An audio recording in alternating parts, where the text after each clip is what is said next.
Bueno, pues como os estaba diciendo,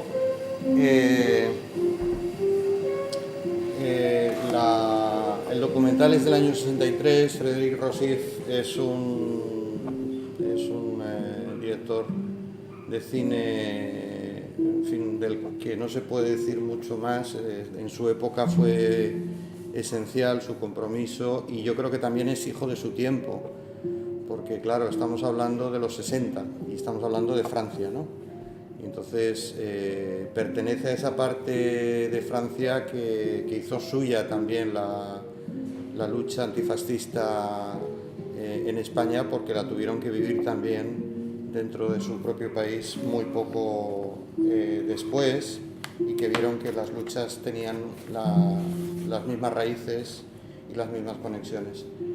Es verdad que en alguna información, algún dato, estamos en el año 63, quizá no coincide con las últimas investigaciones, lógicamente, que se han ido haciendo a lo largo de estas décadas sobre el tema de la guerra civil, especialmente cuando lleguemos a la guerra civil en la próxima sesión, en todo lo relacionado con cifras especialmente de muertos, de desaparecidos, etcétera, porque todavía hoy eso es un debate y está abierto a la investigación. La idea de las dos sesiones, si recordáis, de las tres, porque en realidad son tres sesiones, la idea de las tres sesiones es, en esta primera, llegar lo más posible hasta el momento del intento de golpe de Estado, que se transforma en guerra civil.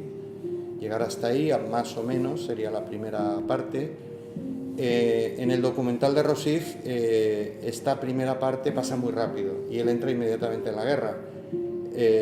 Quizá para poder repartir el visionado y que nos sea más llevadero, y también nos permita hablar en las dos sesiones, pues me vais a permitir que no coincida exactamente donde voy a dejar el documental con donde voy yo a iniciar el PowerPoint, ¿no? Es decir, yo voy a iniciar el PowerPoint atrás en el tiempo, mientras que Rossif lo voy a dejar más o menos a la altura de los primeros meses de la sublevación militar. Eso lo retomaré en la segunda sesión y veremos la parte final del documental, y entraremos de lleno en mi intervención en lo que es la guerra civil. Bueno, yo no pretendo, evidentemente, inventar la pólvora. La idea con Jorge siempre ha sido, y como siempre, agradecerle la invitación de poder acompañaros en esta memoria, en esta reflexión mezclada con memoria y también con un poco de intentar vincular pasado y presente. Bueno, la idea evidentemente es sencillamente recordar entre todos y todas hechos que sin duda alguna ya conocéis. Entonces yo no voy a inventar nada que no conozcáis ya. Quizá lo que voy a intentar hacer es hacer una exposición, si sirve de algo, un poco más ordenada, más o menos, y centrarme en alguna cuestión que en mi caso pues me parece pues quizá un poquito más relevante, o quizá en algún caso algo más desconocida, pero ya digo que no tengo ninguna voluntad desde el principio de que yo vaya a hacer una innovación en la investigación histórica sobre el tema de guerra civil, que por otro lado está muy abierta, sigue estando muy abierta, y a lo que le falta todavía mucho trabajo. Y quería hacer otra previa, y es que estamos todas y todos tentados, viniendo, como me figuro, de donde venimos, más o menos, unos y otras, estamos todos tentados a buscar rápidamente conexiones entre pasado y presente de una forma quizá algo mecánica. Y bueno, yo soy historiador, y aunque sin duda alguna defiendo el posicionamiento ideológico del intelectual frente a la realidad, y eso quiere decir que, en palabras llanas, tomar partido, pero precisamente hacerlo de una manera científica y una manera un poco profesional obliga a adoptar una disposición un poco con precaución.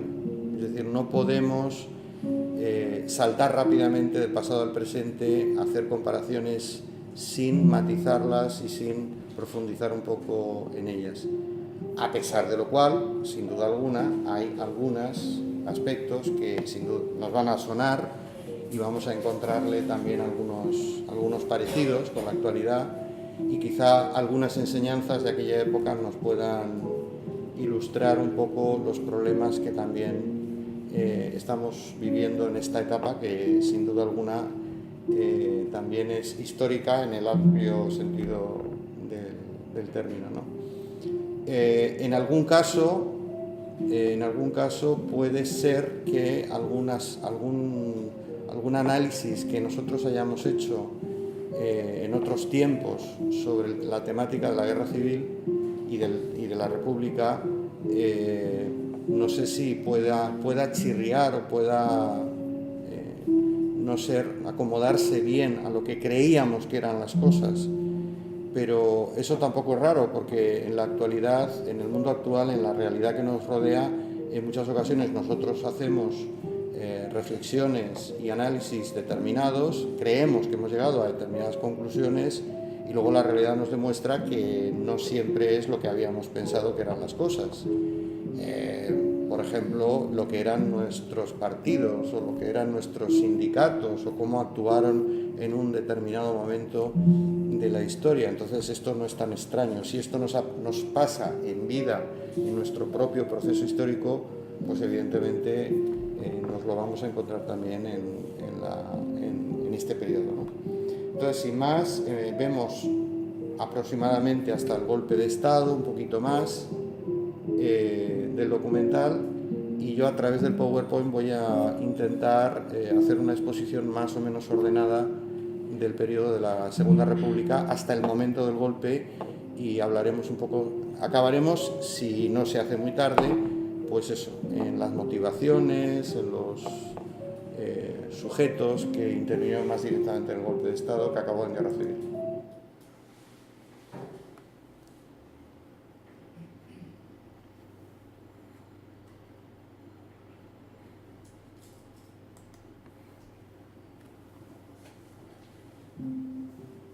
Ahora es cuando habría que apagar, ¿no?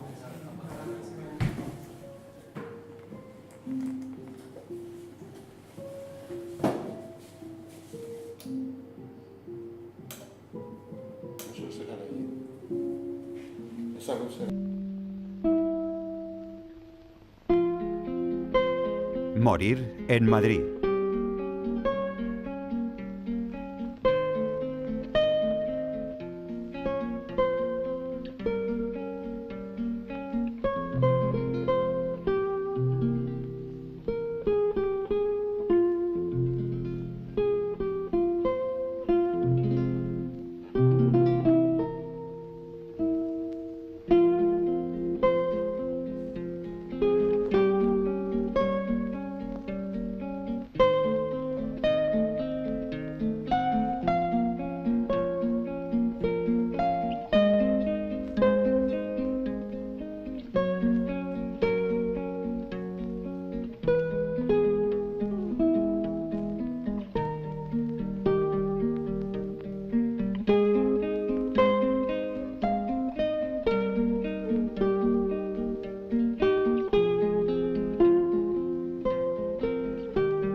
España, 1931. 503.061 kilómetros cuadrados, casi como Francia. 24 millones de personas. En este año de 1931, la mitad de la población, 12 millones, es analfabeta. Hay 8 millones de pobres. Hay 2 millones de campesinos sin tierra. 20.000 personas poseen la mitad de España. Provincias enteras están en manos de un solo hombre. Salario medio de los trabajadores de 1 a 3 pesetas al día. El kilo de pan cuesta 1 peseta.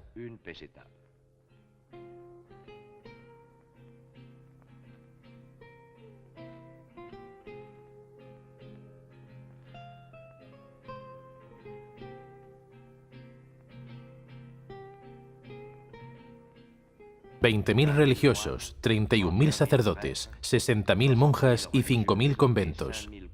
15.000 oficiales, 8.000 de los cuales son generales. Un oficial por cada 6 hombres, un general por cada 100 soldados. Un rey, Alfonso XIII, el 14º soberano después de Isabel la Católica.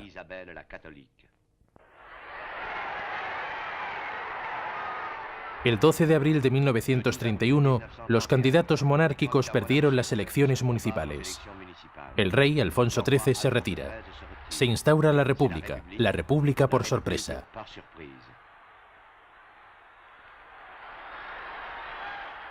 El pueblo descubre su propia existencia, tiene derecho a la palabra, tiene derecho al discurso.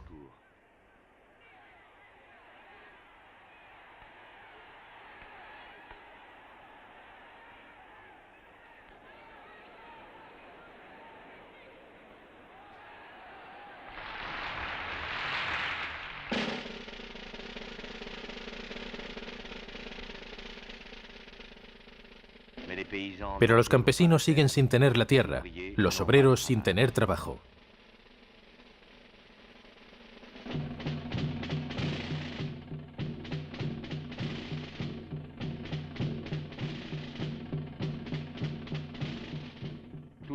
Todos pasan al mismo tiempo a la acción directa.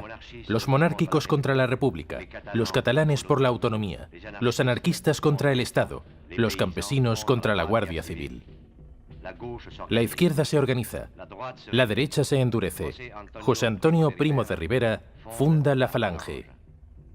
Octubre de 1934, la Revolución de Asturias. Los mineros resisten 15 días en Oviedo y Gijón. La represión es fulminante, 1.500 muertos, 3.000 heridos, 50.000 trabajadores en prisión. Destaca un general, Alcalá Zamora, presidente de la República. Se refiere a él como salvador de la nación. Ese general se llama Francisco Franco. 1936, elecciones generales. 2 frentes, el Frente Popular, el Frente Nacional.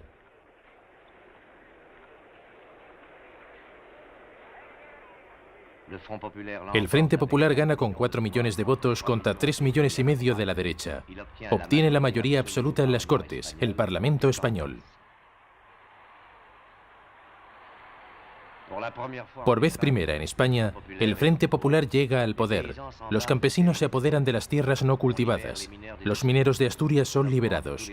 Se incrementan todos los salarios en un 15%.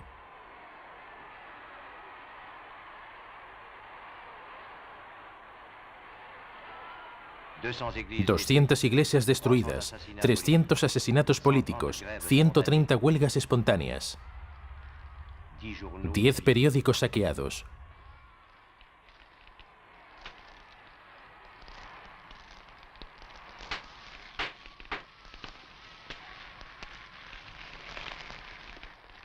Varios generales protestan, se les manda al exilio, Franco a las Canarias, Godet a las Baleares. La persona sagrada de España está en peligro.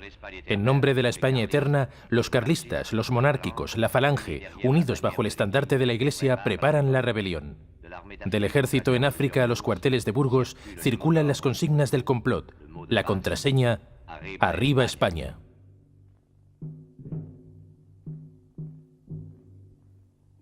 El 16 de junio de 1936, en las Cortes, el líder de la derecha, Calvo Sotelo, amenaza al gobierno. Contra este Estado estéril, yo propongo el Estado integral. Muchos lo llamarán fascista. Pero si el Estado fascista significa el fin de las huelgas, el fin del desorden, el fin de los abusos contra la propiedad, entonces yo declaro con orgullo que soy fascista. Considero loco al militar que no esté dispuesto a sublevarse en contra de la anarquía, si esto fuera necesario. 3 semanas más tarde, Calvo Sotelo es asesinado.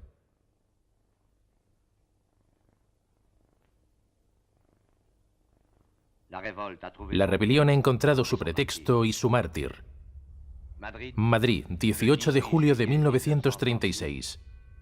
Huelga de camareros.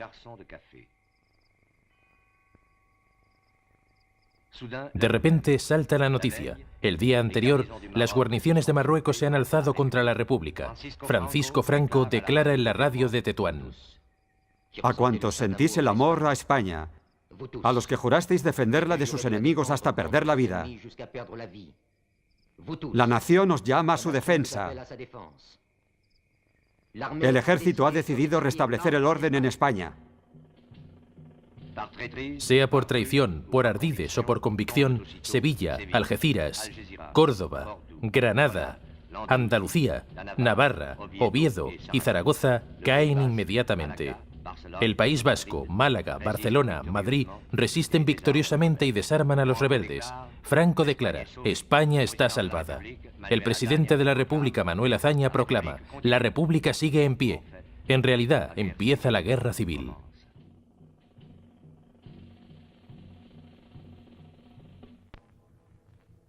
Empieza con matanzas. Ricos, pobres, patrones, obreros, oficiales, guardias civiles, sacerdotes, monjas, nadie está a cubierto. 7.937 religiosos son asesinados, algunos quemados vivos.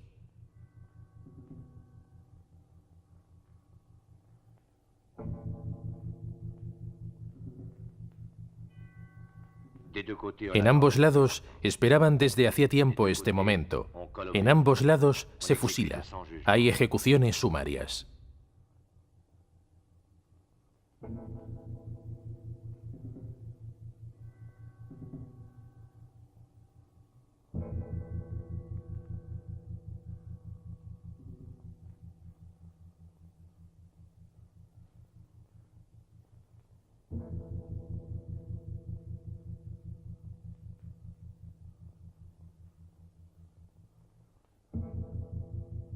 $200.000 muertos en 2 semanas.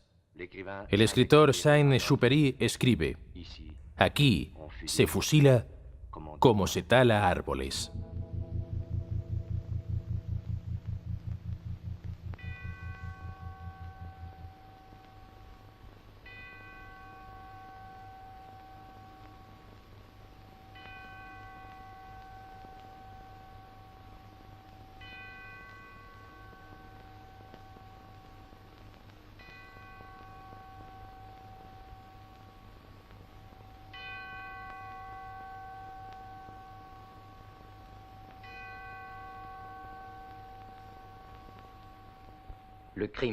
El crimen fue Granada.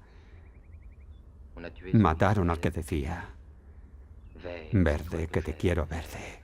Verde viento, verdes ramas. El barco sobre la mar y el caballo en la montaña.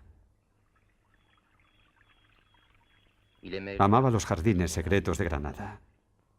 Amaba el viento, los olivos. Había dicho: estoy y estaré siempre con los que pasan hambre.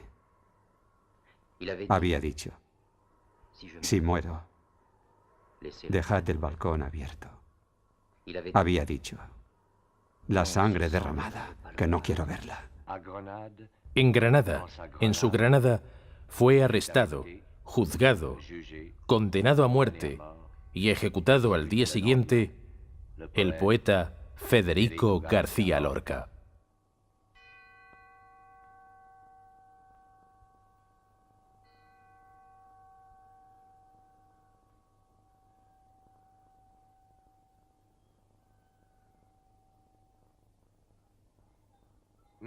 Pero para millones de hombres, la guerra civil significa esperanza.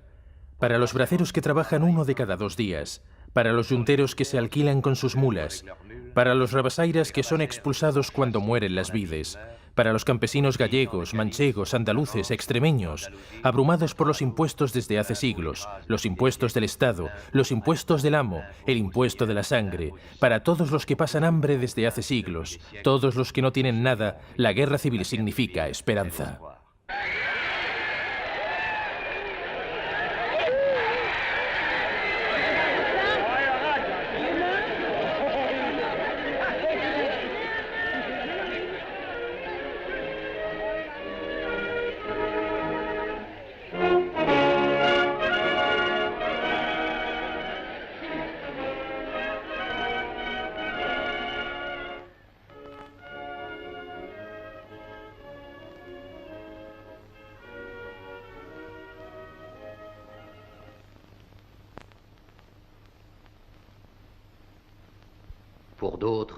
Para otros, la guerra civil es la fe.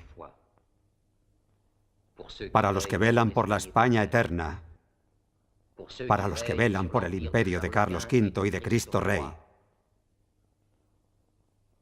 para los descendientes de los conquistadores, para los místicos de Santa Teresa de Jesús, para la España de la cruz y la espada, para los que siempre necesitan cruzadas. La guerra es una necesidad. ¡Viva España! ¡Viva España! ¡Viva España! Queipo de Llano lanza desde Radio Sevilla las consignas nacionales. El general Mola organiza el Ejército del Norte, Franco el Ejército de África. La burguesía nacional aprende el nuevo gesto de moda, el saludo fascista.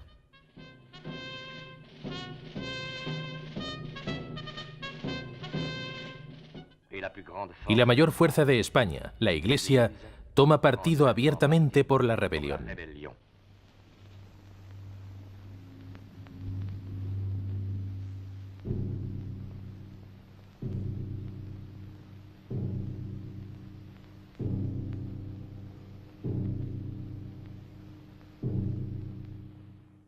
Franco dice: somos católicos. En España se es católico o no se es nada. El jefe de Acción Católica dice: cruzados de España, hay que vencer. Vencer como siempre han vencido los españoles. Con la espada en la mano, el heroísmo en el corazón y la plegaria en los labios. El reverendo padre Ignacio Menéndez Reigada dice: el levantamiento no solo es lícito, es un deber. La guerra nacional española es una guerra santa, la más santa que registra la historia.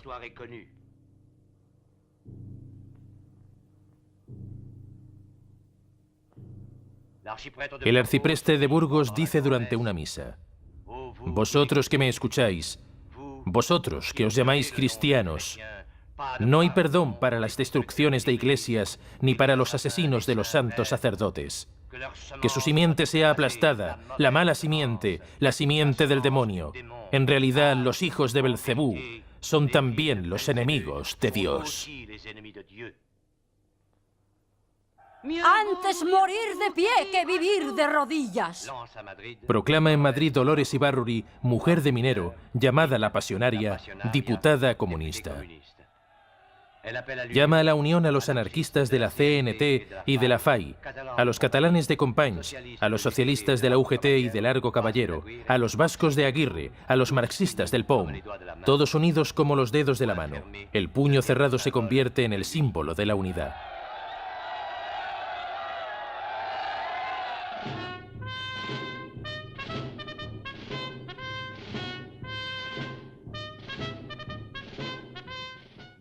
Para el bando rebelde, el alzamiento implica el fin de lo civil.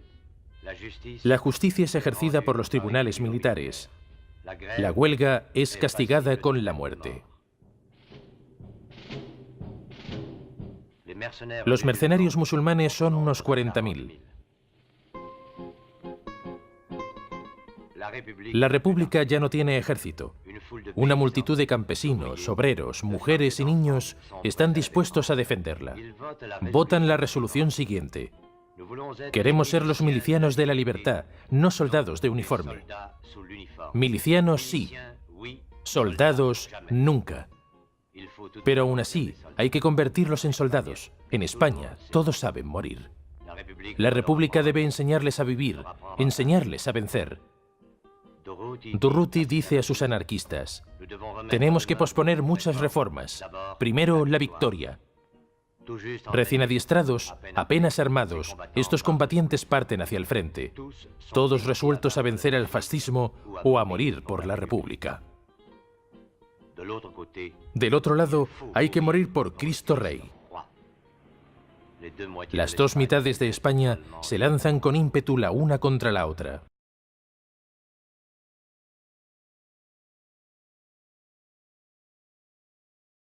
Me voy a saltar, aunque podemos volver en cualquier momento que queráis y que necesitéis que comentemos algo del periodo anterior a la Segunda República. Me voy a saltar todo lo que tenía preparado, que yo utilizo habitualmente en relación a la monarquía de Alfonso XIII, a sabiendas que es difícil explicar la Segunda República sin plantear un poco, analizar el periodo de la monarquía de Alfonso XIII y los acontecimientos más destacados del periodo que acabaron provocando el advenimiento de la República.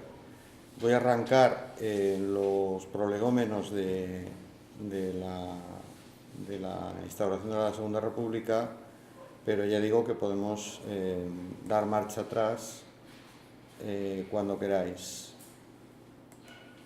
Vale, yo creo que vamos a empezar por aquí.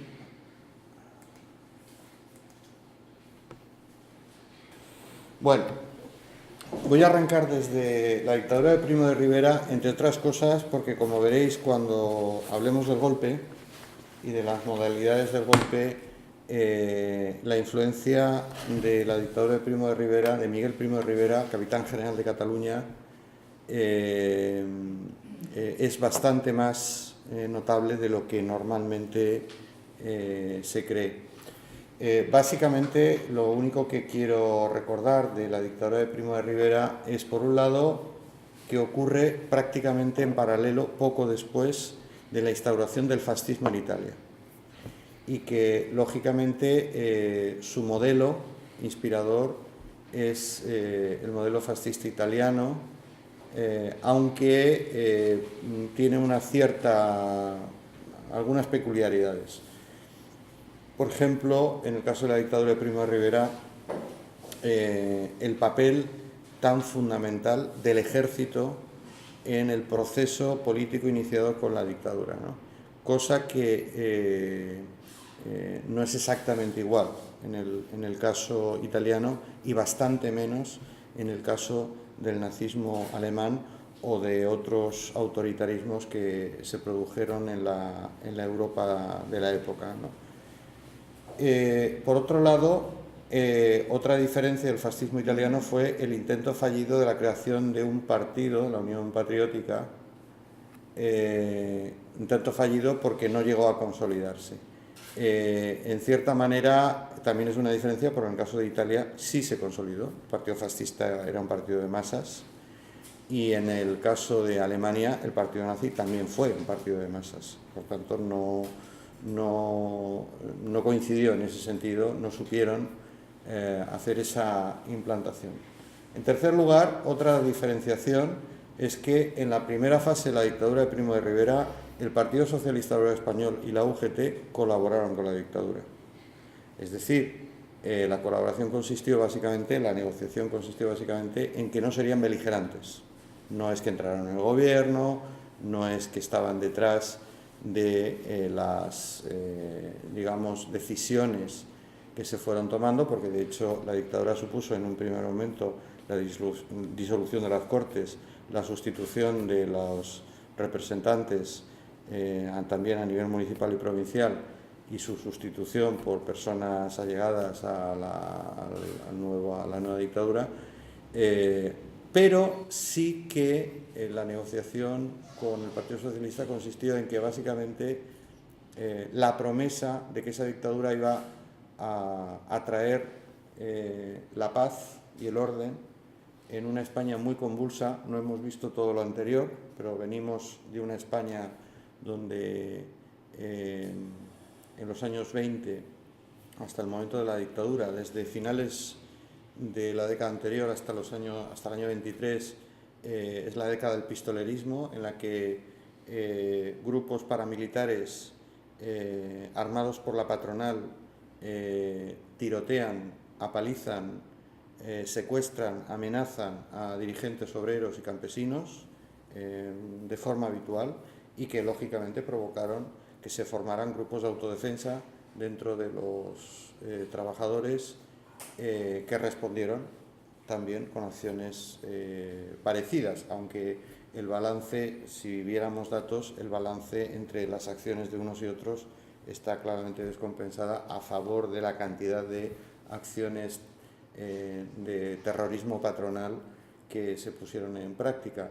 Huelgas muy duras, solo hay que recordar la famosa huelga de 1917, que fue fundamental y que muchos consideran que está en la base de la Guerra Civil Española. La huelga de 1917 y el grado de tensión al que se llegó, de enfrentamiento y generalizado al que se llegó en España en ese momento, y que evidentemente fue aplastado por el ejército y las fuerzas del orden. La Semana Trágica de Barcelona de 1909, que aunque inicialmente tenía una motivación relacionada con la movilización de tropas para las guerras coloniales en Marruecos, en realidad encerraban una situación económica y social terrible, porque los salarios, las condiciones de trabajo eran infrahumanas, y además se estaba pidiendo que los hijos de los pobres fueran a la guerra para que volvieran sin una pierna, sin un brazo o en una caja de madera, ¿no? Sabéis que el sistema de reclutamiento en ese momento en el ejército español suponía que el reclutado, cuando salías en el bombo, el reclutado podía pagar su redención por formar parte del ejército de dos maneras. Uno, o le pagaba directamente al Estado, al ejército, o bien, puesto que los que tenían dinero suficiente para hacerlo solían pertenecer a clases medias o altas, en su entorno, los trabajadores, los jornaleros que tenían a su alrededor, pues todos tenían familias, tenían hijos, y sencillamente iban a localizar, a comprar al hijo de una familia pobre, se les entregaba dinero y era sustituido, es decir, el afectado buscaba un sustituto para el enrolamiento de las tropas. Claro, bueno, esto supuso que al final ya la gente no lo pudo soportar, y de forma espontánea la Semana Trágica de Barcelona supuso una sublevación de buena parte de la ciudad, que fue también, una vez más, aplastada a cañonazos. Por tanto, la situación económica, la tensión social, política, hizo que Primo de Rivera prometiera que iba a poner paz y orden. Y a los dirigentes lo intentó con casi todos, menos con los anarquistas, con los republicanos. La promesa era: dejadme un tiempo, porque yo pondré en marcha de nuevo el Estado y volveremos a una situación digamos, de normalidad constitucional, porque Primo de Rivera, desde el principio, su promesa era que era una coyuntura, la de su dictadura. Luego esa coyuntura empezó a alargarse, ¿no? El alargamiento se hizo con el directorio civil, se pasó al directorio militar, al directorio civil, y ahí es cuando le pilla a Primo de Rivera la crisis del 29, que acabó de hundir la economía española, volvió a rebrotar el enfrentamiento social y acabó llevando a su dimisión. Es un caso curioso, porque el dictador dimitió cuando se dio cuenta que ya no tenía apoyos suficientes, o dicho de otra manera, las élites entendieron que ya no respondía, el modelo dictatorial ya no iba a responder a sus intereses, y que era más importante volver a una cierta normalidad constitucional para aplacar a las masas que estaban de nuevo volviendo a una actividad peligrosa para el orden social. Primo de Rivera se enfrentó con todos los intelectuales conocidos, Unamuno, Ortega, etcétera, todos los experimentos, ya he dicho, de construir un partido, de construir una especie de parlamento, la Asamblea Nacional Consultiva, fracasaron, eran una pantomima, y solo, hay que recordar, la CNT, los anarquistas, fueron la verdadera oposición al régimen de Primo de Rivera.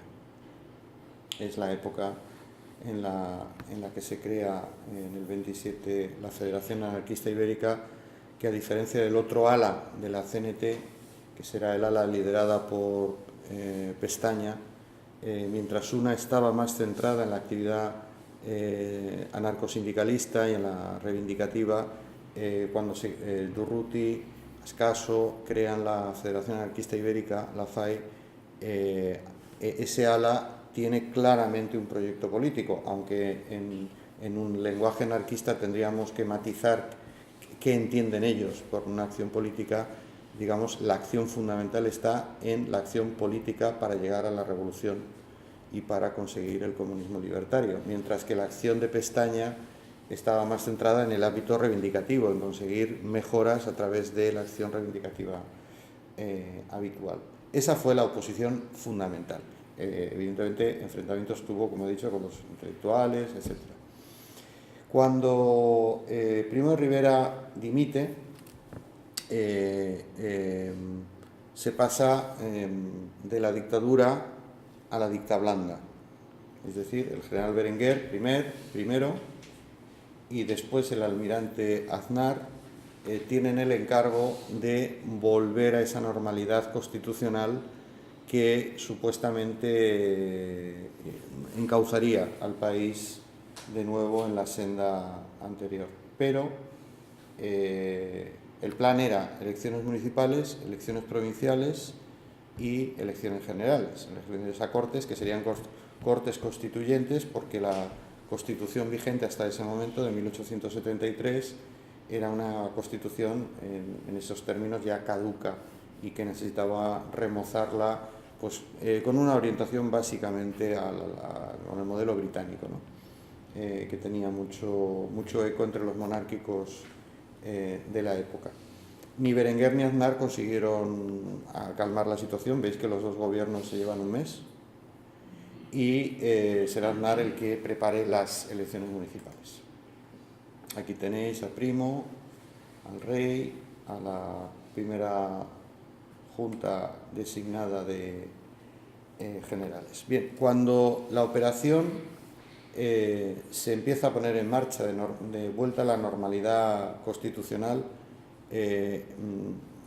un año antes el Partido Socialista le ha retirado la no beligerancia a Primo y firma el famoso Pacto de San Sebastián, según el cual republicanos, socialistas, comunistas y con la aquiescencia de los anarquistas llegan al acuerdo. Es un acuerdo de palabra, no hay acta de la reunión del Pacto de San Sebastián, pero en ese acuerdo toda esa oposición, que es prácticamente todo el mundo, acuerdan que hay que cortar esa operación de normalización mediante una acción insurreccional. Ese Pacto de San Sebastián llega al acuerdo de formar un comité revolucionario que hará una acción insurreccional acompañada de una huelga general. En España teníamos mucha tradición de este modelo, de huelga general e insurrección en algunos puntos para provocar la caída del gobierno. Pero García Hernández y el capital Galán se adelantan en Jaca. Aquí tenéis una foto de los sublevados en Jaca y aquí están ya presos. Aquí es cuando el golpe es el golpe que tenía que ser militar en diferentes plazas, acompañado por la huelga general. El golpe de Jaca se adelanta. Ha habido mucha discusión sobre por qué, pero francamente la que me parece más convincente es que Galán y García Hernández eran republicanos de izquierda. Estaban vinculados a la Unión Militar Republicana Antifascista, lo que será después la Unión Republicana Antifascista, y tenían mucho miedo a que los militares que estaban en principio en la conspiración para derribar la monarquía y la implantación de la República, entre ellos había muchos militares derechistas. Primera reflexión, república no es sinónimo automáticamente de un Estado más justo, más social. Tenemos que hablar de un modelo de república. Repúblicas hay muchas y todos los países que han tenido y tienen repúblicas han vivido momentos diferentes. Quizá nosotros tenemos la tendencia a que, como la república se vio implicada en la guerra civil, quizá por una cierta solidaridad, llamadlo como queráis, romántica, etcétera, que es perfectamente comprensible, muchas veces defendemos el modelo republicano. Evidentemente, frente a la monarquía no tiene ninguna discusión, pero defendemos un poco sin matices, ¿no? Y evidentemente aquí había muchos matices, porque Galán y García Hernández se adelantaron al golpe general que se había pactado en el Comité Militar Revolucionario, porque los otros eran de derechas y lo que querían era tomar la iniciativa y marcar ellos el ritmo golpista y no los militares, como por ejemplo Queipo de Llano, que estaba en la conspiración que iba a derribar la República. Sale mal, les cogen, el adelantarse tenía un riesgo, les cogen y les fusilan inmediatamente. Aquí los tenéis detenidos. Aquí tenéis el Comité Revolucionario, que curiosamente será, empezando por Niceto Alcalá Zamora, Largo Caballero, en fin, Fernando de los Ríos, será casi igual el gobierno provisional de la República. Es decir, el mismo Comité Revolucionario que preparó el golpe que iba a derribar a la República, a la monarquía, será, y fue detenido, será prácticamente el mismo que después será el gobierno provisional de la República durante unos meses. A grandes rasgos, ¿de qué vamos a hablar? Entonces, vamos a hablar de 3 periodos: el bienio reformista, utilizando una jerga clásica entre los historiadores, el bienio conservador y el periodo del Frente Popular. Tenemos una tendencia natural, los de historia, a hablar del Frente Popular o de la tercera etapa de la República hasta el inicio de la Guerra Civil. Y yo creo que esto es matizable, porque la República dura mientras duró también la guerra. Por tanto, la guerra no se acaba en julio del 36. Aunque es verdad que la República está sometida a una situación y a unas condiciones muy especiales por la propia guerra, pero la República continuó, y de hecho continuó simbólicamente después en el exilio. O sea que hablar de un corto periodo de la República pues es relativo, y habría que introducir un poco este tipo de matices. A grandes rasgos, para que lo tengamos un poco en la mente, en el bienio reformista siempre ha sido considerado como el periodo más rico, más prometedor de esta nueva república. República que evidentemente nacía como veremos, con unos mimbres muy anclados en las clases medias, en la burguesía libre pensadora, que se movía entre una ala izquierda, que podría representar perfectamente a Azaña con Izquierda Republicana, que tenía una sensibilidad más social, pero que no dejaba de ser una burguesía libre pensadora, y una burguesía en su ala derecha mucho más conservadora y que rechazaba la monarquía, pero lo que quería era un Estado y una república de orden, y un Estado y una república unificada, ¿no? Siempre, ya digo, que se ha considerado el periodo más fértil. Yo introduciría un matiz, y es que, siendo verdad que es cuando se siembran, digamos, muchas de los inicios de las reformas que podrían haber supuesto un cambio trascendental en la historia española del momento, prácticamente ninguna consiguió fraguar. Y solo fue posible retomar todo el periodo reformista, acelerarlo y profundizarlo, como por ejemplo el caso más claro es el de la reforma agraria, de la que comentaremos algo, en el periodo del Frente Popular. Pero efectivamente el periodo del Frente Popular se vio condicionado por el estallido de la guerra y por tanto su aplicación y generalización pues tampoco tuvo un eco y una visibilización clara si no lo entendemos en el contexto de la guerra. Evidentemente el periodo del bienio conservador o del bienio negro, también conocido, es un periodo de desmontar las reformas anteriores, de paralizarlas, de suavizarlas o directamente de declararlas ilegales. Ahora lo iremos comentando. Supongo que vais viendo el texto, no hace falta que yo repita todo lo que está escrito, pero sí que me gustaría resaltar alguna cuestión, y es, por ejemplo, el famoso, vamos a tener una tercera sesión que antes comentaba, que va a ir dirigida al papel de la mujer en la República y en la Guerra Civil.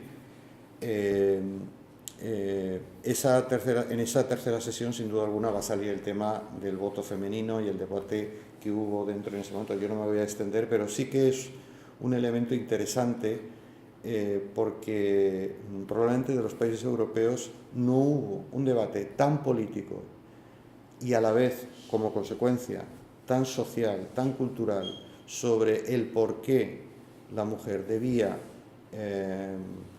participar en la acción política, en este caso representado a través del derecho a voto, probablemente como fue ese debate en la España del momento, dividiendo como dividió a todo el mundo.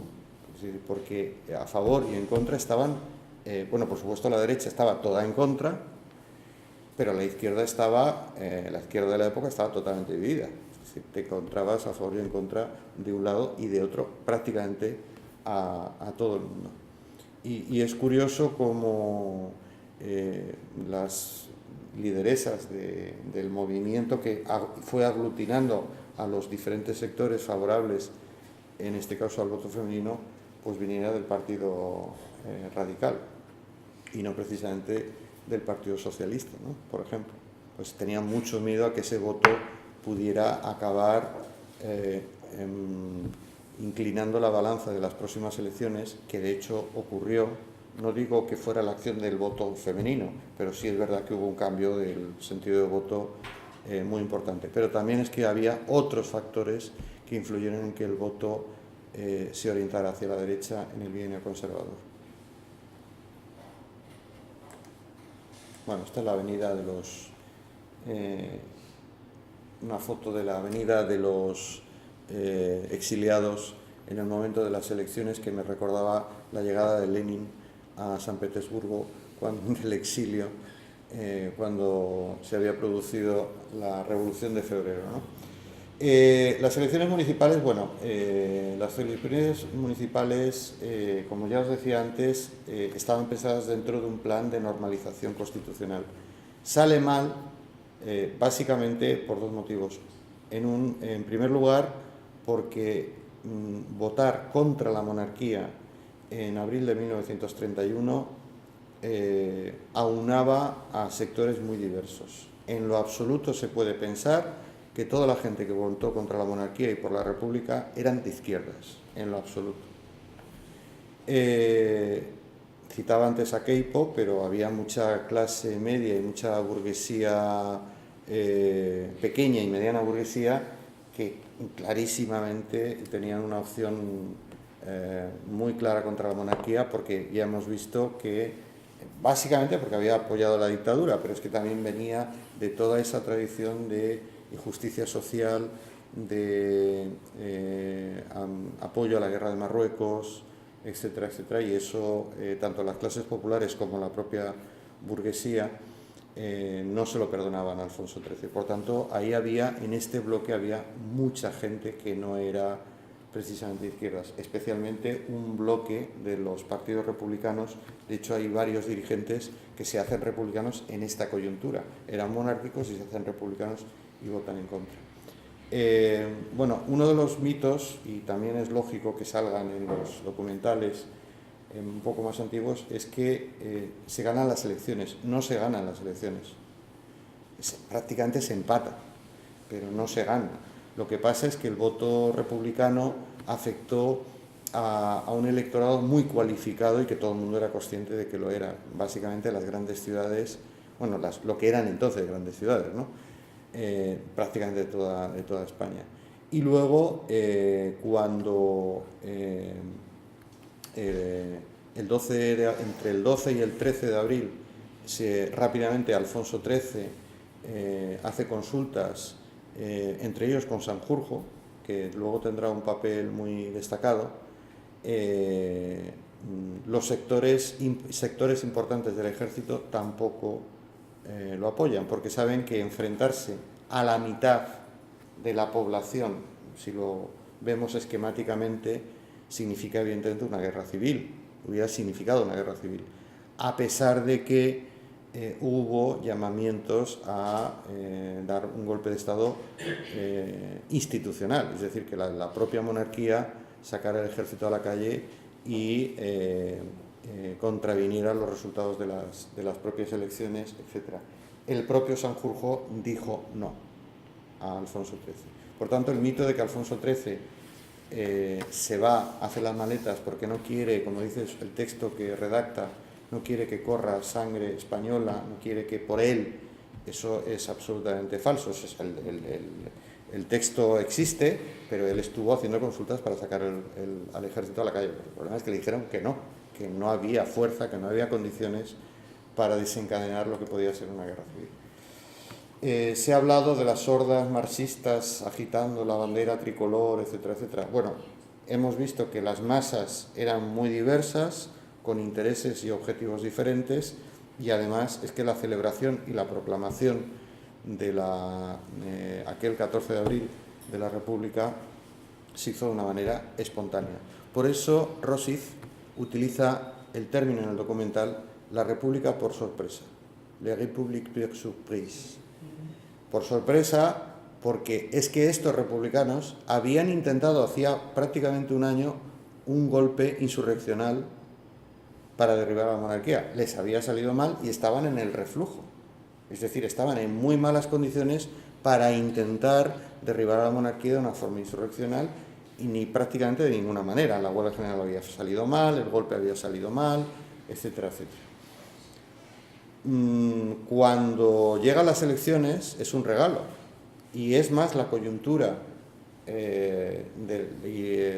política del momento y la conjunción republicano-socialista en las candidaturas municipales es más la coyuntura la que realmente puede explicar que se llegara a la victoria electoral. Las masas salieron y proclamaron la República y el gobierno, el Comité Revolucionario se convirtió prácticamente automáticamente en gobierno provisional y se presentó a tomar el poder, que desde un punto de vista parlamentario fue bastante irregular. Eso de que el gobierno que no había caído le entregara literalmente a unos señores que se presentaron en el gobierno civil llamando a la puerta, deme usted el poder, y se lo dieron, pues no deja de llamar la atención. Bien es cierto que ese gobierno provisional tenía la clara voluntad desde el principio de que iba a convocar unas elecciones inmediatamente, tardó pocos meses, para legitimar realmente su poder o su estancia en el poder y la propia proclamación de la República, como así dice. Bueno, estas son las manifestaciones, fotos muy conocidas. Este es el gobierno provisional, veis que las caras son casi las mismas. De la detención, aquí lo que tenemos es una extracción básicamente de republicanos de izquierda y de derecha.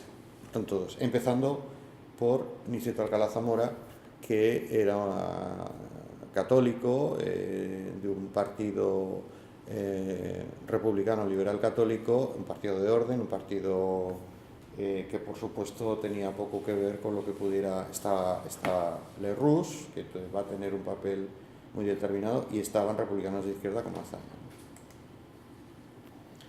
Estas son las elecciones que les legitiman. Aquí el resultado electoral repiten la fórmula republicano-socialista y en estas elecciones sí consiguen una mayoría absoluta muy holgada, el 63,55%, y la derecha se desmorona. ¿La derecha quién es en este momento? Pues básicamente es una derecha monárquica. Están en una situación de impacto, ¿no? de shock, con los lobbies de poder inseguros sobre qué pueden hacer, entre ellos la Iglesia, el ejército sobre todo, y en una coyuntura de crisis, de falta de identidad, de proyecto político, esa derecha tiene unos resultados realmente 9,3 penosos. Aquí tenéis, lo que pasa es que no se ve, ¿no? Socialistas, por orden de importancia, socialistas, radical socialistas, Esquerra Republicana, por orden, en número de diputados, Acción Republicana, estos son los gallegos del Orga. En fin, como veis, el arco es un arco de centro-derecha y un poquito de centro-izquierda dentro de los partidos republicanos. ¿Qué es lo que hace? Decía yo antes, los cambios de este bienio, que siempre se dice que son los más importantes, los más notables. En primer lugar, la Constitución. Se ha hablado mucho de la Constitución, entre otras cosas por el famoso texto que inicia la Constitución, la República de Trabajadores de todas clases. De trabajadores de todas clases. Eso aparece en el articulado al principio. No es una Constitución comunista ni socialista, es una Constitución claramente social, pero no podía ser de otra manera. Es verdad que está el liderazgo de la elaboración de la propia Constitución y el trámite parlamentario, etcétera, lo lideraron los republicanos de izquierda. Y se fueron descolgando a medida que se iban introduciendo elementos, como veremos ahora, cómo se trata el tema militar, cómo se trata el tema eclesiástico, sobre todo, se van descolgando los republicanos de derecha. El tema del divorcio.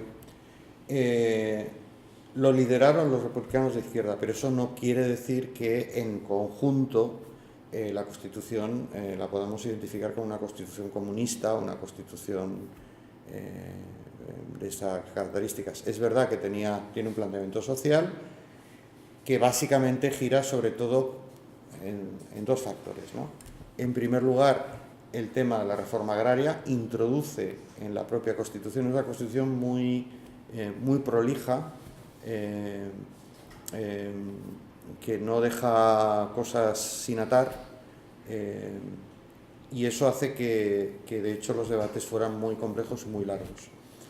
El tema de la reforma agraria porque había la ventana a la posibilidad de expropiar tierra y repartirla, pero con esta reforma agraria tuvo varios problemas desde la concepción.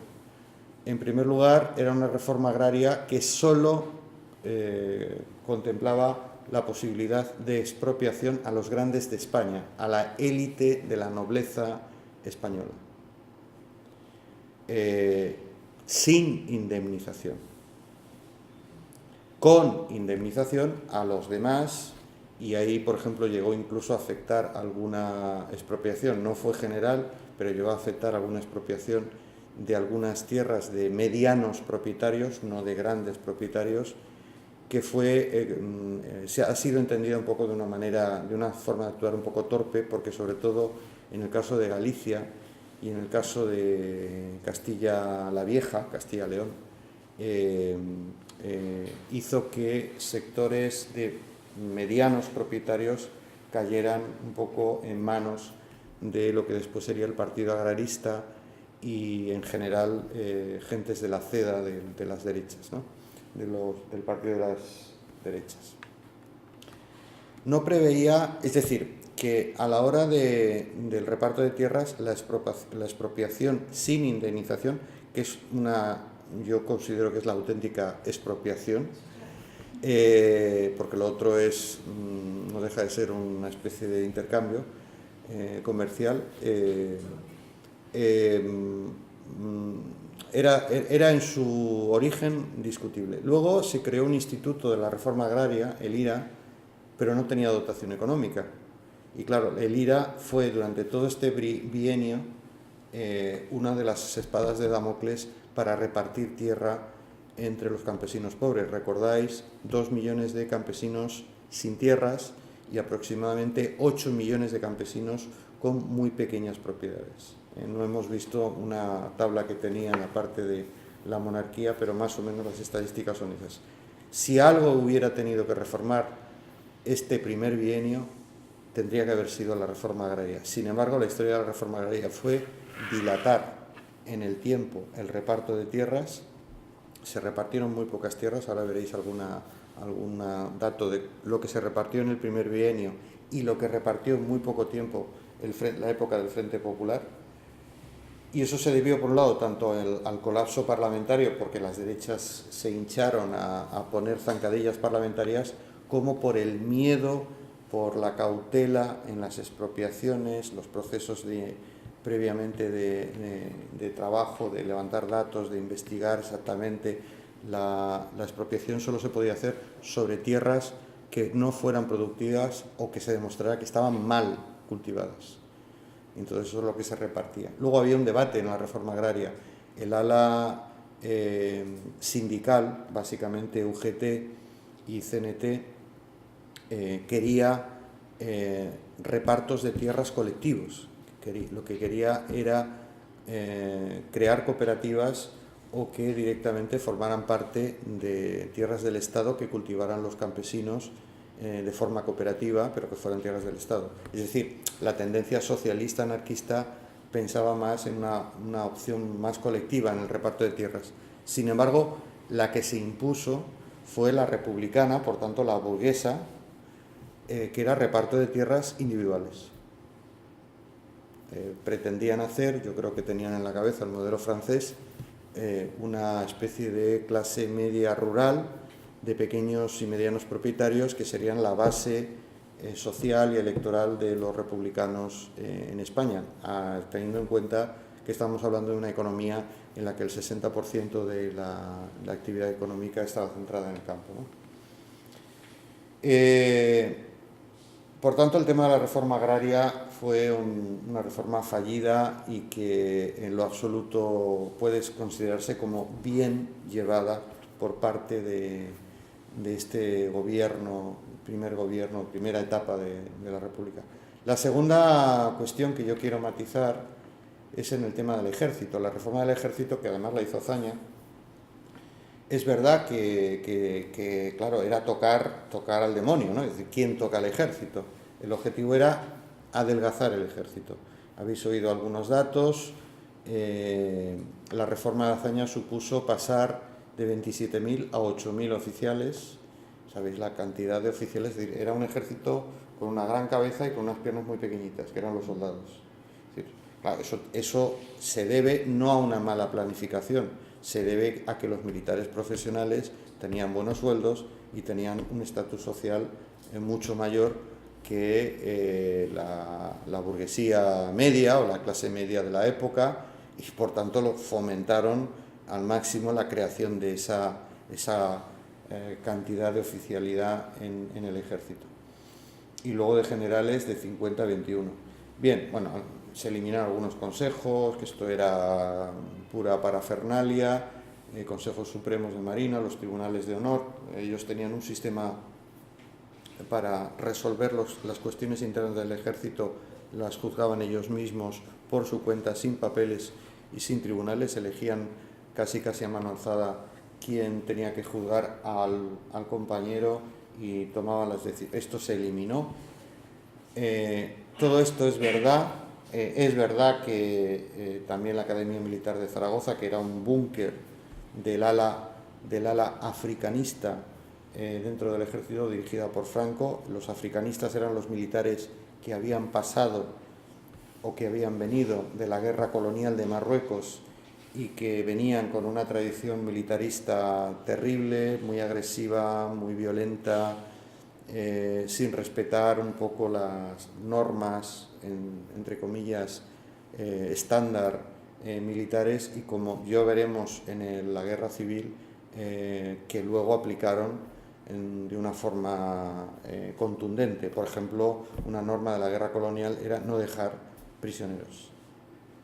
No dejar nunca prisioneros, especialmente si tú ibas de marcha, ¿no? Es decir, tenías una actividad, una acción militar que te obligaba a moverte. Eso significaba que nadie a tu espalda podía quedarse que fuera enemigo, y por tanto eso llevó a las matanzas de los primeros meses. Siguieron matando, pero ya veréis cómo cuando hablemos de los cuadros de datos disponibles de represión, de muertos, etcétera, a partir del primer año empezaron a matar de otra manera, ¿no? Al principio fue como mataban en África.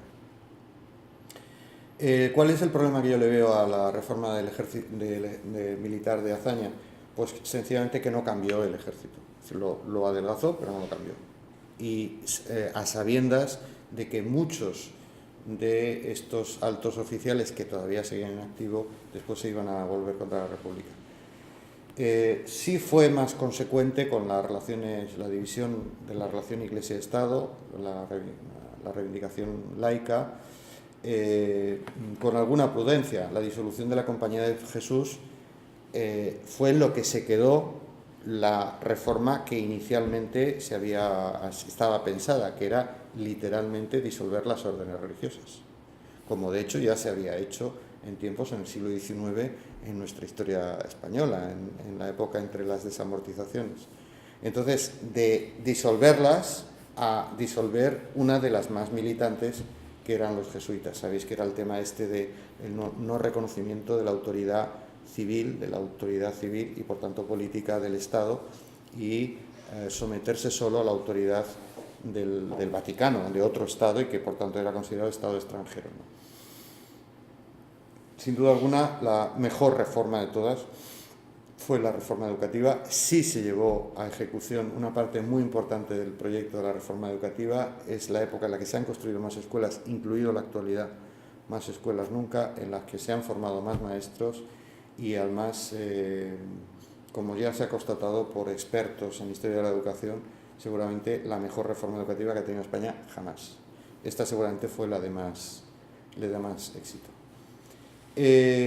¿Por qué, como todos y todas conocéis, hay movimientos insurreccionales básicamente anarquistas en Castilblanco, en Arnedo, en Casas Viejas, en Miajadas y en diferentes partes de Cataluña a lo largo del año 32 y 33? ¿Por qué la base campesina, una parte de la base campesina, se levanta contra la República? Bueno, se levanta no tanto contra la República, sino contra la manera en la que actúa la República, especialmente en relación al tema agrario que ya he comentado. Es decir, es la falta de agilidad para repartir tierras, la prevención, el miedo, lo que hace que la desesperación de la clase trabajadora campesina les lleve a movimientos insurreccionales, que en muchos casos no se trataba tanto de guiarse a tiros con la gente, sino de ocupación de tierras. Pero claro, la ocupación de tierras, los campesinos ya sabían que iban acompañadas inmediatamente, tenían mucha experiencia en eso, iban acompañadas por una represión normalmente feroz, especialmente de la Guardia Civil. Y en algunos casos lo que hicieron fue armarse, es decir, prepararse para que cuando viniera la Guardia Civil no les echaran. Eso automáticamente generaba enfrentamientos que, como el caso de Castilblanco, el caso de Casas Viejas, que son los más conocidos, sabéis que la actuación de la Guardia Civil fue terrible y, en fin, quemó a campesinos. Es verdad que los campesinos también asaltaron cuarteles, mataron guardias civiles, pero eso se entiende en el contexto de una guerra de clases, de una guerra social en el campo, que tenía una tradición además en España decimonónica. Es decir, en España los enfrentamientos y las rebeliones campesinas las podemos rastrear durante todo el siglo XIX, desde que acaba la Guerra de la Independencia hasta la República, ¿no? ¿Por qué se produce la Sanjurjada, el golpe de Estado de Sanjurjo? Pues porque viendo los puntos débiles y especialmente estos acontecimientos de enfrentamientos en lo que supuestamente habían sido las bases de la opción republicana en este primer bienio, es decir, parte de esas bases, en este caso campesinas, se han levantado, bueno, la traducción que hacía la derecha es que se habían levantado contra la República. Aprovechando ese contexto de lucha social y de falta de autoridad, o mejor dicho, de clarividencia en el proyecto, cuál era el proyecto político realmente que esa república debía de tener. Quizá no hay que ser tan aquiescente con la república, sencillamente esta era una república burguesa que no daba para más en este periodo. Entonces, aprovechando ese contexto y siendo conscientes de ello, es cuando hay diferentes conspiraciones que empiezan a pensar en una sublevación contra la República. Hubo varias antes de la Sanjurjada del 32. Hay una que dirige el general Orgaz, que es de carácter monárquico. Hay otra en la que ya está implicado, ya empieza a aparecer el nombre de los futuros golpistas, de Godet, incluso el propio Franco, etc. Y finalmente está la que va a liderar Sanjurjo. Sanjurjo, realmente el cerebro era Barreda, el general Barreda, pero este se descuelga, en principio no se sabe si por motivos de salud, él dijo que era por motivos de salud, se descuelga en el último momento y Sanjurjo va a ser el que va a liderar ese golpe desde Sevilla. Sale mal, Azaña tenía información más que de sobra y es cortocircuitado el golpe y a partir de ahí es cuando entra en prisión y tendrá que ser el bienio negro, el bienio conservador, el que con una ley de amnistía le saque de nuevo a la calle. En este contexto de intento de golpe de Estado, de enfrentamientos con los campesinos, de un proyecto no realizado de una forma consecuente, es decir, una cierta frustración, en este contexto es cuando Azaña dimite. El gobierno de Martínez Barrios será de trámite y se convocarán nuevas elecciones.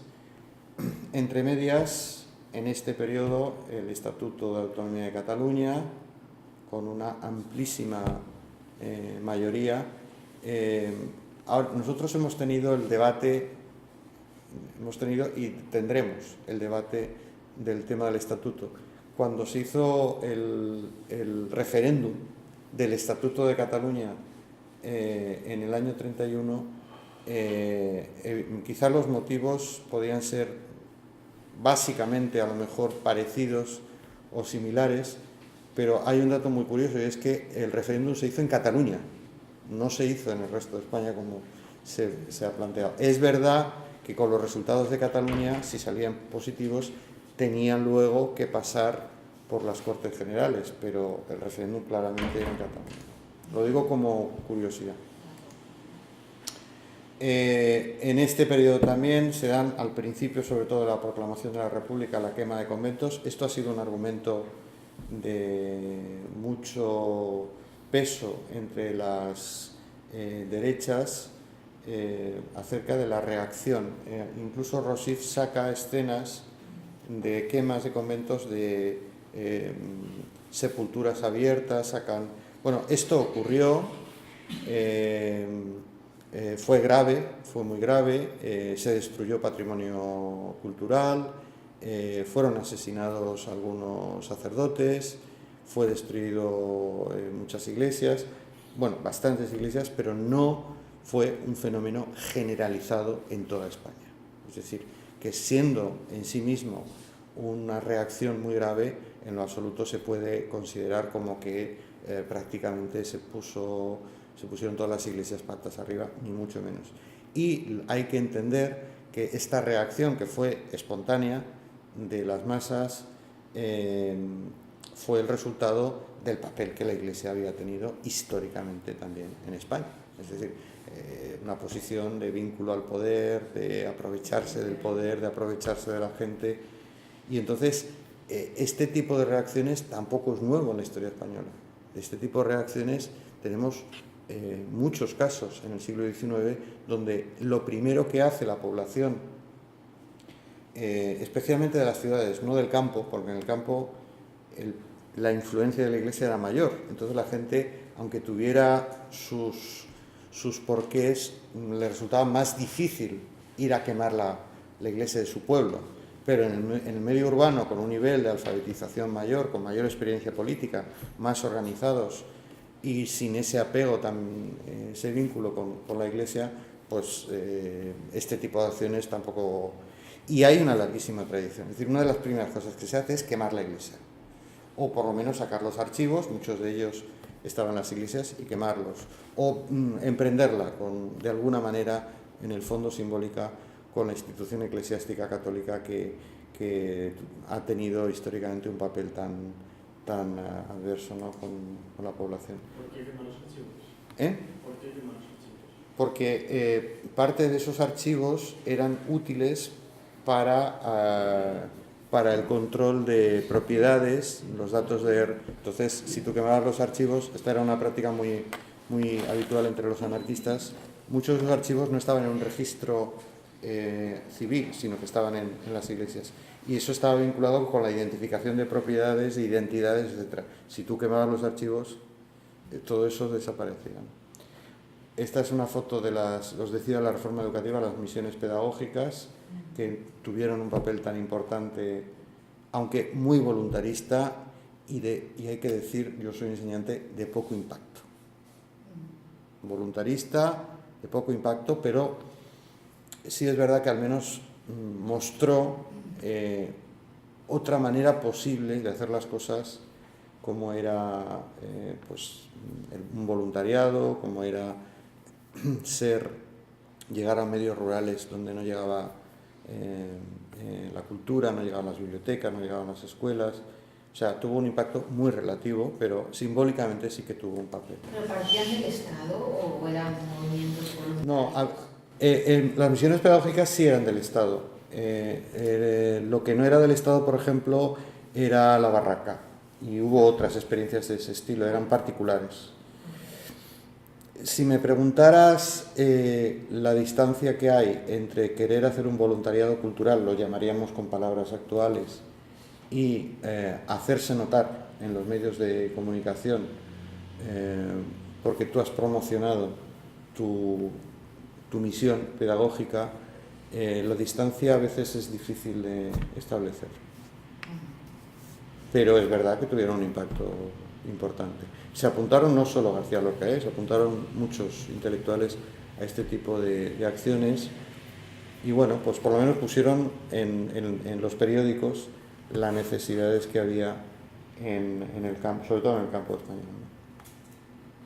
Y es verdad también que introdujeron una forma de actuar respecto a lo cultural también novedosa, ¿no?, diferente a las habituales. Muchos de ellos habían estudiado en la Institución Libre de Enseñanza, entonces eran lo mejor de la formación pedagógica del momento, ¿no? Es decir, venían del krausismo, venían de la generación del 27, entonces toda esta gente aportó aires muy nuevos en lo pedagógico y en lo cultural, pero el impacto fue relativo.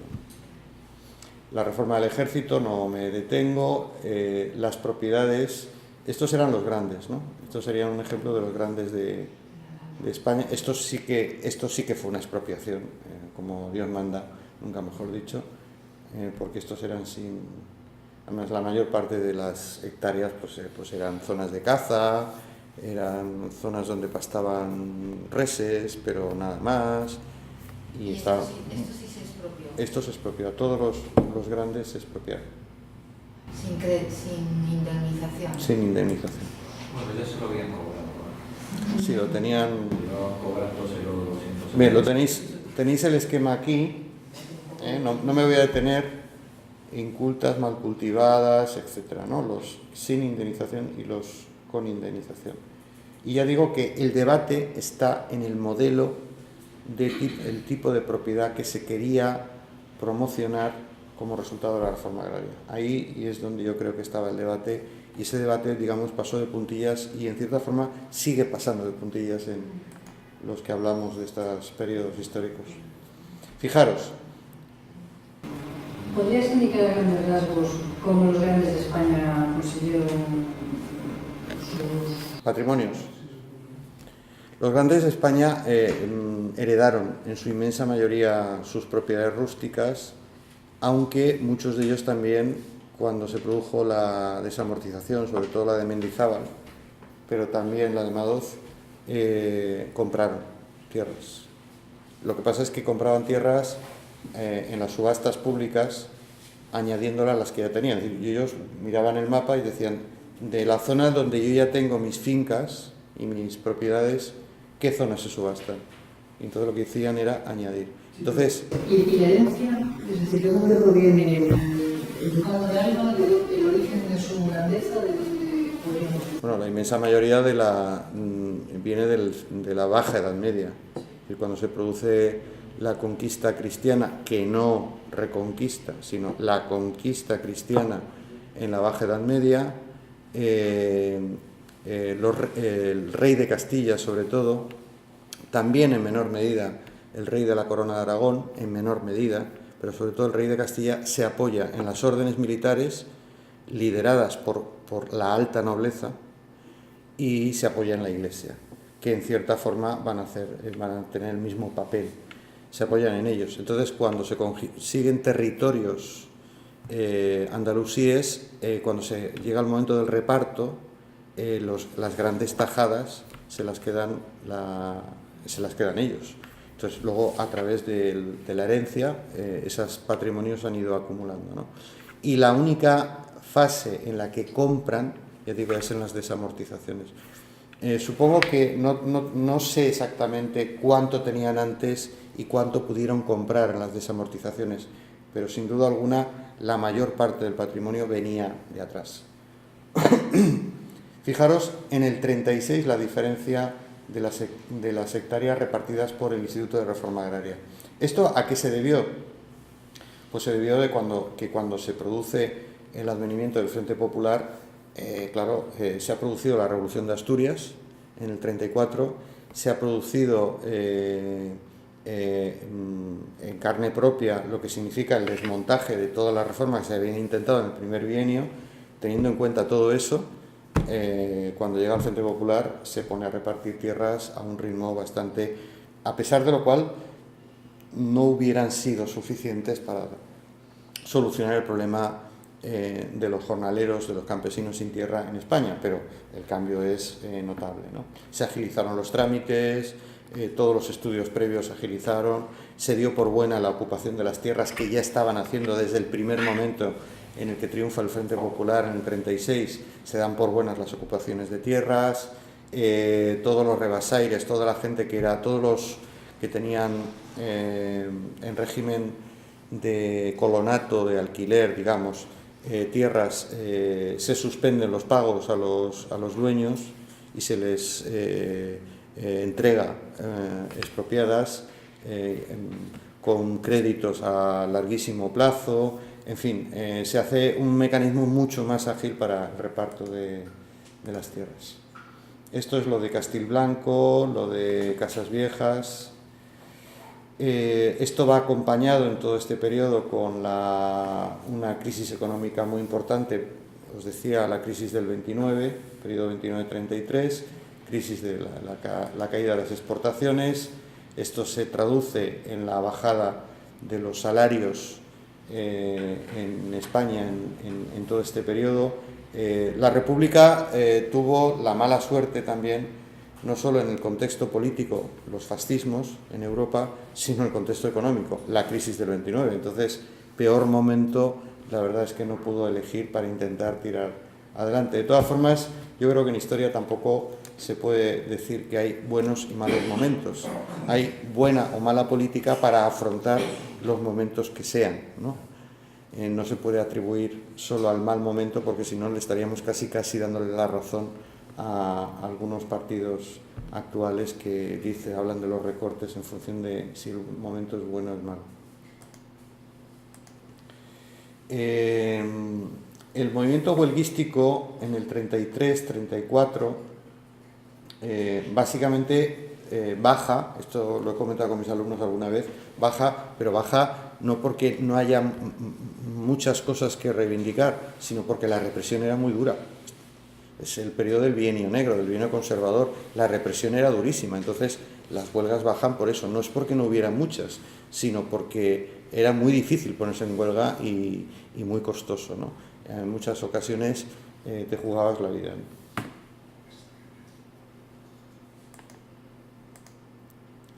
Esta es la Sanjurjo en el juicio, la Sanjurjada. De todos modos, José, quería comentar una cosa. Antes se pone el número de 700.000 hectáreas expropiadas, ¿no?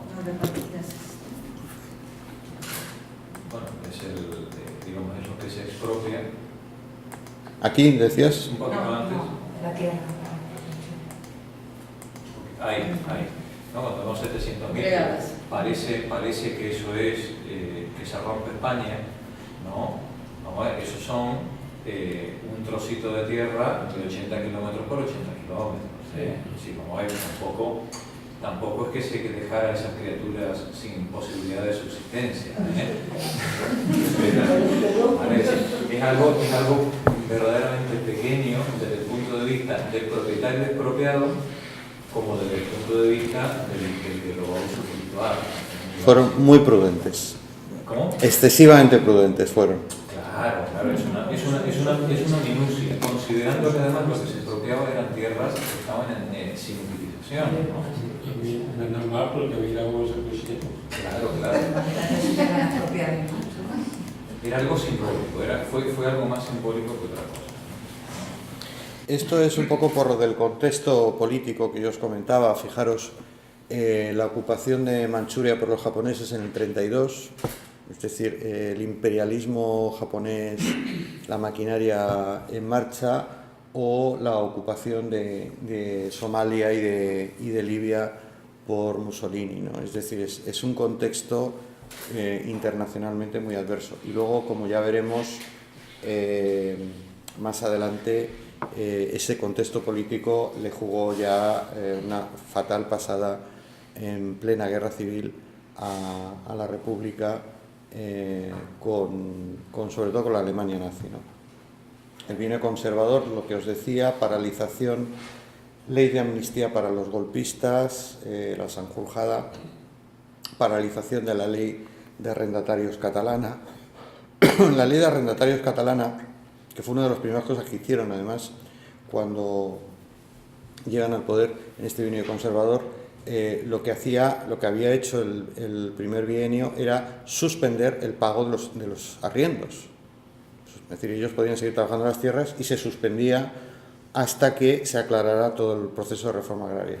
Y la ley de yunteros suponía que había que también mejorar condiciones de vida de los yunteros y también asegurar que los yunteros podían trabajar parcelas de tierra sin tener que pagar dinero. Una cosa que sí que quiero comentar del bienio conservador es el papel del Partido Radical de Alejandro Lerroux. El Lerroux había llegado hasta el Comité Revolucionario del que formaba parte y al primer gobierno provisional, había llegado con un discurso reformista, no sé si os suena, a veces rompedor, con palabras muy fuertes a veces, especialmente tenía un punto anticlerical, entonces hablaba mucho de las monjas, de los curas, se van a enterar, este tipo de cosas, y esto le llegaba a sectores, a veces a sectores populares, y tenía por tanto una especie de aureola de un nuevo partido del cambio, no sé si os suena, que se situaba en un centro izquierda y que le disputaba, y de hecho fue el partido más importante dentro del republicanismo español durante mucho tiempo, hasta que se quitó la máscara. Y la máscara fue cuando entró en el gobierno con la CEDA, o mejor dicho, favorecido por la CEDA en el bienio conservador. La CEDA, Confederación Española de Derechas Autónomas, que provenía de un partido anterior que se llamaba, qué casualidad, Acción Popular, era una conjunción de partidos teóricamente republicanos, de derechas, unitaristas, clericales, es decir, clericales en el sentido de no laicos, vamos a llevarnos bien, vamos a establecer un concepto con la Iglesia, etc. Y por supuesto, y lo más importante, de orden. Cuando digo de orden, propiedad privada, apoyo muy importante a las fuerzas de orden público, etcétera, etcétera. Entonces, aquí se quita la careta porque él no tenía mayoría en las elecciones, quien tenía mayoría era la CEDA, y la CEDA le deja la presidencia. Es más, está al principio fuera del gobierno. Y es a medida que se va desgastando el gobierno liderado por Lerroux, cuando la CEDA empieza a pedir entrar al gobierno, primero con 3 y luego con 6, me parece, que entró. Y además, eso, sí. ¿Es catalán? Sí. Sí, él era españolista, sí, qué casualidad, ¿no?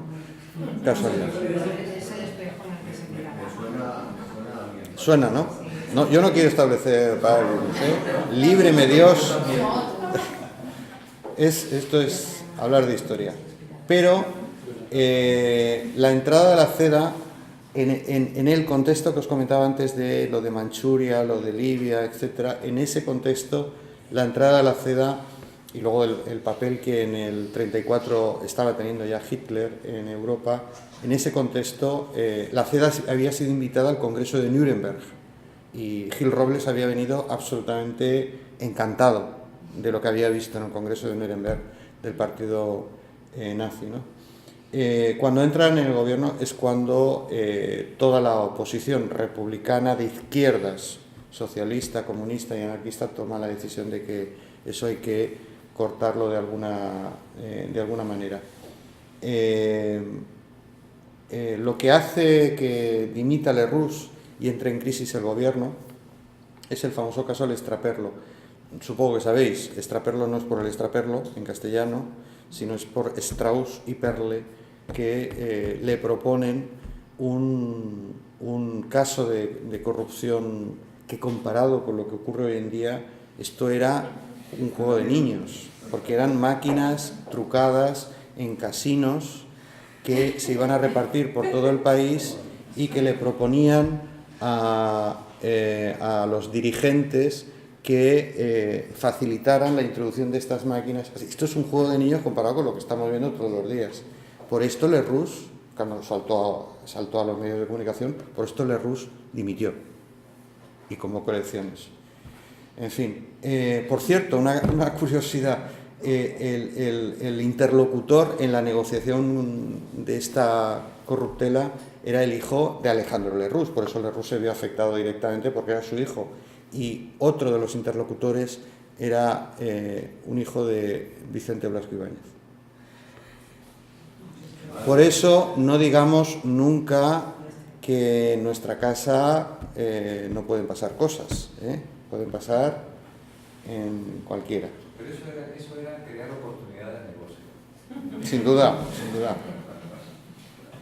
Sabéis que se enfadaron porque les dijeron que no y entonces ellos le dieron la información a Azaña y Azaña lo hizo público. Lo lanzó a los medios, salió en los portales de los periódicos y se montó una zapatiesta. Bien, este es el gobierno de Lerroux. Hay que decir una cosa, Gil Robles, estoy acabando ya esta parte, Gil Robles utilizó por asesoramiento nazi una de las primeras campañas modernas de propaganda electoral seguramente la primera moderna, porque hasta entonces el estilo era aquello del púlpito y el político hablando durante horas. Eran excelentes oradores, no tienen nada que ver con los políticos actuales, ¿verdad? Que no se salva, yo creo que nadie, casi nadie prácticamente. Pero estos sí eran todos, incluso los de la derecha, eran muy buenos oradores, estaban muchas horas, etc. Pero Gil Robles y la CEDE introdujo pues cosas como, por ejemplo, utilizar aviones, tirar propaganda desde los aviones, montar espectáculos, digamos, para atraer a la gente a los mítines. Esto es curioso, ¿no? Y esto le vino por el asesoramiento nazi, porque los nazis inventaron la teatralización de la política.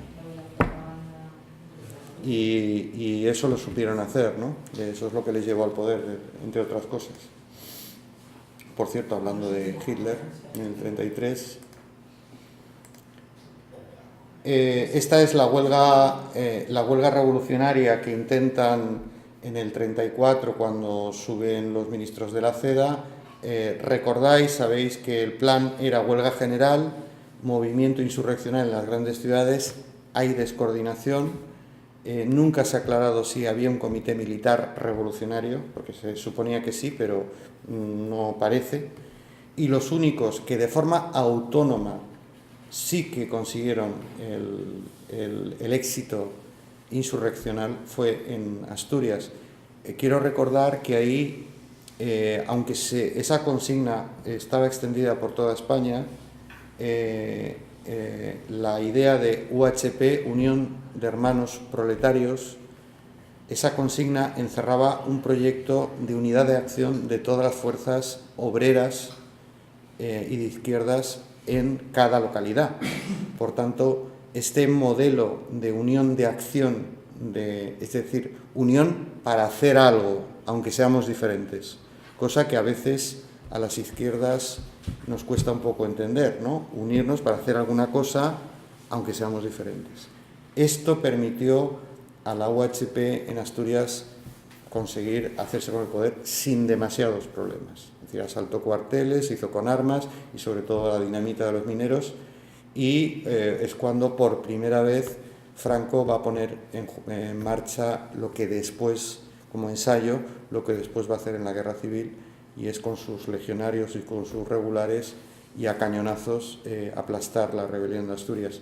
Aquí el papel de la coordinación pues, dejó mucho que desear, y hubo críticas muy importantes al papel que debía haber jugado la UGT con la huelga general. Sabéis que la huelga general, insurrección, siempre iban de la mano, ¿no? ¿Qué pasó con la UGT? Pues sí hubo en Barcelona importantes enfrentamientos, pero no una insurrección armada que evidentemente tampoco llegó a tomar el poder. ¿Qué pasó en Madrid? Que eran zonas... ¿Qué pasó en zonas importantes de Andalucía que eran mayoritarias de UGT? Sí hubo movimientos huelguísticos, pero se pararon en seco. Y claro, se quedaron solos y los cañones de Franco hicieron el resto. ¿Cuánto duró esta resistencia en Asturias? Pues creo recordar que semanas. Lo que tardó el ejército en llegar, y luego fueron poco a poco, utilizando la táctica que luego utiliza Franco, los fueron arrinconando a cañonazos. Y luego lo que hubo fue, aparte de una represión salvaje, las cárceles se llenaron, la represión fue brutal. Eso es uno de los motivos por los cuales el Frente Popular se forma, porque todo el mundo tenía presos. Hasta los anarquistas, no, los anarquistas como el que más. Ellos estaban metidos en todos los fregados. Todo el mundo tenía presos.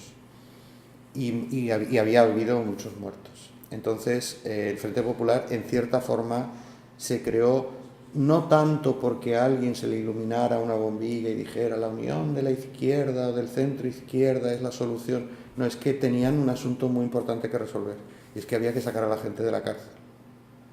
Y en cierta forma había que vengar lo que había pasado allí, porque había sido una represión brutal.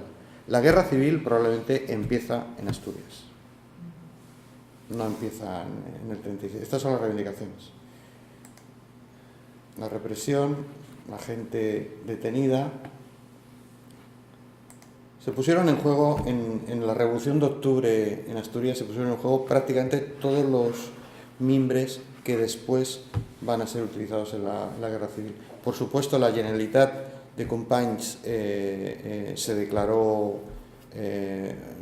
por segunda vez el Estat català, independiente, pues digo por segunda, porque la primera la había hecho ya Macià, pero se negoció con él en el primer bienio y dio marcha atrás y se le prometió el estatuto, etcétera, ya visteis los resultados del estatuto.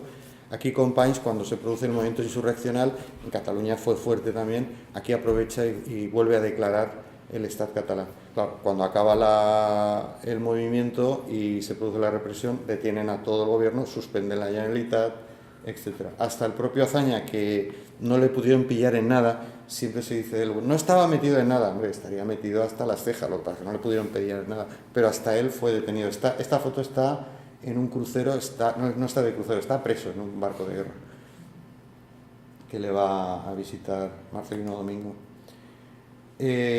Portela Valladares no tiene más remedio que liquidar el bienio, negro, teniendo en cuenta lo que os he comentado. Se inicia la campaña electoral para el Frente Popular y bueno, pues gana el Frente Popular, se reactivan todas las reformas, prácticamente todas, y automáticamente se vuelven a poner en marcha todos los mecanismos de conspiración. El modelo, si os parece, os lo cuento ya el próximo día, el modelo ya no va a ser exactamente el modelo de Sanjurjo, que estaba centrado en una acción en la capital, en Madrid, con ramificaciones, pero lo central era la acción en la capital, sino va a ser el otro modelo, que es el que va a optar, por el que va a optar Mola, porque Mola es el director, es el cerebro de la operación, no Franco. Si os parece, lo dejamos aquí con el... Eso es a tu decisión, José. No, es que no quiero cansaros tampoco, ya son las 9. Sí, vale. Pues